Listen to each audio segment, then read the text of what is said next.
Yeah, I'm not gonna lie, rather had fun, yeah.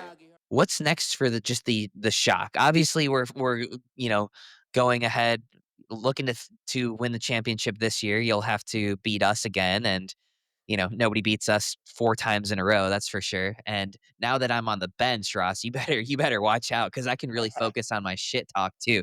So, um, anyway, what's next for the Shock after this season? You guys are an ownership group that's taking it as seriously as anybody, investing as much as anybody. Like, what's the next step in the Shock's progression?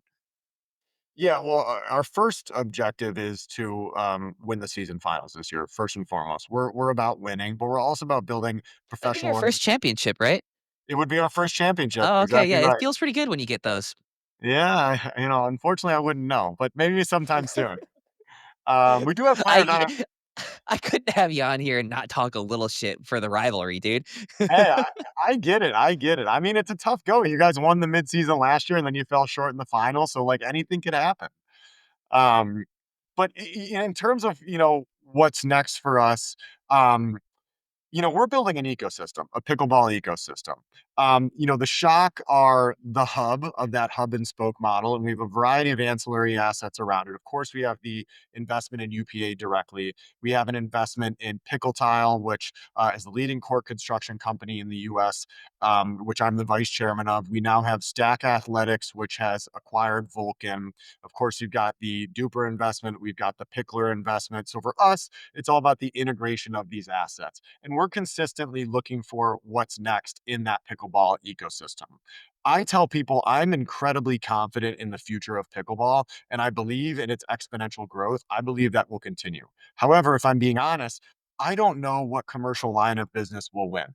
I don't know if it's rec, amateur, pro, technology, court solutions, facilities, paddles, balls, apparel. I don't know, right? So our objective is to build a diversified portfolio, essentially a mutual fund or an ETF of pickleball opportunities. And I believe that at the end of the day, if you can do those things and if you can integrate them properly and create synergies between each of those assets, you've got a winning formula. But I'd be lying if I told you I knew what that would look like 5 years down the line. So for us, it's about continuing to build an ecosystem and a portfolio in the fastest growing sport in the world that I believe is only going to continue. And we've only really touched the US market now. I mean, the international opportunities are massive. So there's just so much wind in our sails for this sport and for our portfolio. I really just can't wait to see where it goes over the next couple of years. For sure. So you've got a bunch of different assets across the pickleball landscape to basically, you know, normally people invest in one thing or another within the industry, but when you broaden that out so much, you basically are just pouring money into pickleball generally through the different deal and betting on the sport itself, which yeah, a pickleball mutual fund is very very interesting. You're going to get a lot of people who want to throw money at you for that, I think. Um yeah, interesting. Okay.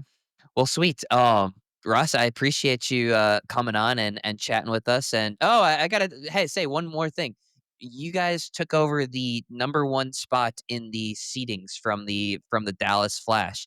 You've got Hayden Patriquin, who went 10-0 at the home event and is now number one player in MLP stats wise for this season behind Patrick Smith and Marcella Holmes, which we got to get them off the web. We got to get that for starters. All right. We can't have somebody who's 2-0 at the top of the standings list. It's Hayden. All right. What does that mean for you guys to show out at the home event, which was a murderer's row of teams, 4 of the top 5? Um, what does that mean for you guys to show out in front of your home crowd, take over the number one spot in the standings on a points per match basis? And what does it mean for Hayden too, from your perspective? Well, all the above are incredibly positive. We believe since the beginning of the season, we've believed that we're the number one team in this league. We just had to have the opportunity to prove it, right? And we fell short to the Flash in that midseason final, which was a tough loss for us. But I said to the team last year we were knocked out early of that midseason tournament as well, and that lit a flame under our butts, and we really got it in gear for the second half of the season. We didn't accomplish our goal last year, but we think this year is a new year and a new opportunity. So we're looking at it the same way. We obviously fell short in the midseason tournament, but we really kicked it into gear, to your point, Zane, this weekend in St. Louis. And to be able to do it in front of our fans, to knock off 3 or 4 of the top 5 teams was an incredible feeling. But what I'm so impressed about is the way we did it. Coming into this event, our women had only had 2 losses, right? And those 2 losses they had were really our only 2 losses throughout the entire season. If you reflect on what the women did this weekend, they probably fell a little bit short of their capabilities and their expectations. They dropped a few more games than they should have or would have liked to, but it's our mixed doubles pairings that have really, really lit a flame under us this year. Gabe and Kate, in particular, have been playing out of their minds. Last year, they had a mixed win percentage that was below 50%, I believe closer to 35 or 40%. This year, they're trending towards 80%. So when you think about the fact that we're really firing on all cylinders across all doubles disciplines, gender and mixed, it makes us a really tough team to beat. Because even when our women, who are arguably, if not number one, definitely a top 3 women's duo in the sport, even if they drop a match, if we can, get that boys win and then go 2-0 in mixed and avoid that dream breaker, I mean, we're really, really tough to beat. So I'm incredibly proud of our players. Hayden, to your point, 10-0 this weekend. He played out of his mind. Gabe Tardio, I think, is playing like one of the best players in MLP right now. So we're firing on all cylinders. Anna Bright's doing what she needs to do, doing what she's always done, leading our team from the top, is one of the best captains in the sport, next to yourself, of course. And then Kate Fahey, who has just totally grown into a woman of her own in this league, one of the most respected females in the sport, in my opinion, the most improved player this season. So we're firing on all cylinders. We're really, really excited about the team we put out there. We've got a great player coach in Eric Lang, who helps construct game plans, and Utica Steve. Dude, Lang is the best. I love Eric. Yeah, so we're really well rounded. We're really happy about the product we're putting out there and the results we've accomplished. Nice. Well, I think with the trade, with everything that's happening, with you guys taking over number 1 in the standings, with our trade as well, this is going to be an epic finish to the Major League Pickleball season, and something that we've all wanted for a while.